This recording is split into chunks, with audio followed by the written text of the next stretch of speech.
Bonjour, je suis très heureux d'évoquer dans ce 4e épisode, à l'occasion de la parution de mon livre aux éditions Erol en novembre 2022, dont le titre est tout simplement « Coach professionnel », les éléments techniques et protocoles que j'y ai inclus. Je rappelle que cet ouvrage est destiné à plusieurs publics simultanément. Aux coachs professionnels installés, bien sûr, qui souhaitent densifier leur activité et anticiper les besoins de demain pour se former et expérimenter de nouveaux protocoles d'intervention. J'y présente d'ailleurs quelques dizaines d'entre eux de manière détaillée et illustrée. Aux futurs coachs professionnels aussi qui souhaitent se former solidement et s'installer pour vivre de ce métier. Aux prescripteurs qui ont besoin de discerner ce qu'est un vrai coach professionnel, à quoi l'identifie-t-on pour ne pas tomber dans un coach autoproclamé qui pourrait être potentiellement dommageable. Aux bénéficiaires et à toute personne souhaitant vraiment comprendre ce qu'est ce métier, son utilité opérationnelle et sociétale. Dans ce livre, j'apporte des éclairages qui peuvent être intéressants pour tous les publics nommés. Je donne des exemples, par exemple, sur les protocoles d'accompagnement adaptés par rapport aux 12 grands types de demandes que nous pouvons rencontrer. Et notamment, je prends le soin de bien distinguer 3 types de demandes souvent confondues, par exemple la demande ambiguë, la demande ambivalente et la demande paradoxale. Et face à chacune de ces demandes, je propose un type de protocole adapté. Car évidemment, si nous sommes des experts du processus d'accompagnement, nous avons besoin de bien distinguer les processus adaptés des non adaptés en fonction des demandes qui se présentent à nous.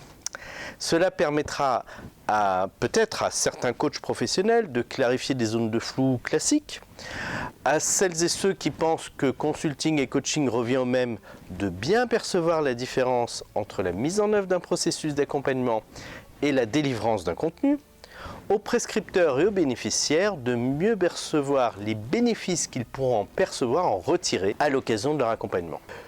Je décris également les 5 grandes catégories de coaching individuel.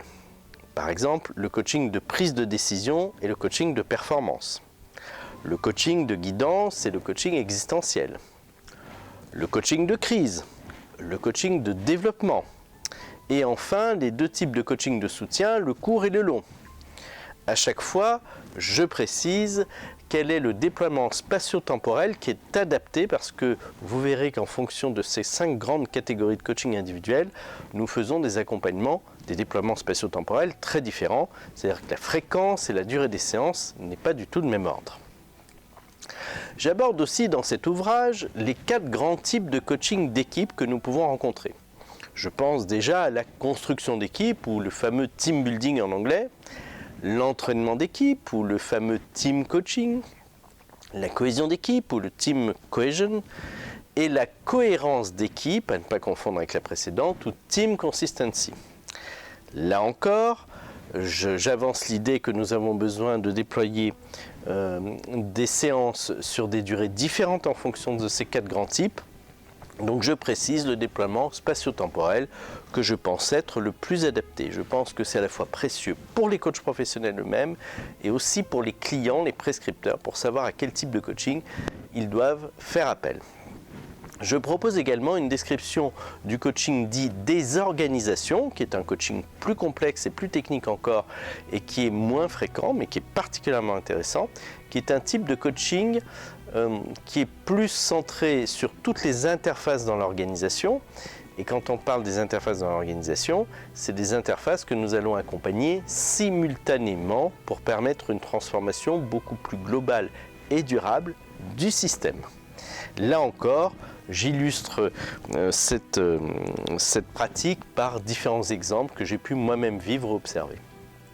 Enfin, j'aborde quelques sujets clés tels que le concept complexe et central de l'identité professionnelle à travers 3 outils que sont la colonne vertébrale de l'identité de Vincent Lennart ou ses 4 cadrans, l'approche du quatuor identitaire que j'ai imaginé et formalisé moi-même en 2021 et probablement encore d'autres outils que je vais aborder à l'occasion des journées de l'identité professionnelle que je vais organiser à l'occasion de ma tournée. Je profite de cette mise en lumière de la notion complexe d'identité professionnelle pour proposer une mise en œuvre très opérationnelle et très concrète de ces 3 outils dans sa pratique de coach professionnel. À la fois une comparaison et une mise en œuvre. Retrouvez toutes les dates de la tournée nationale que j'effectuerai d'octobre 2022 à mars 2023 dans les principales villes françaises pour présenter mon ouvrage Coach professionnel et animer une journée atelier sur l'identité professionnelle autour de 4 outils et de 8 protocoles sur billetweb.fr et saisissez Gabriel Hannes, H-A-N-N-E-S, dans la zone de recherche pour retrouver toutes les villes, les dates et pour pouvoir vous inscrire. En espérant contribuer au rayonnement de notre métier qui me passionne tant, j'aurai le plaisir, je l'espère, de vous retrouver à l'occasion du 5e épisode de cette série, à l'occasion de la sortie de cet ouvrage Coach professionnel.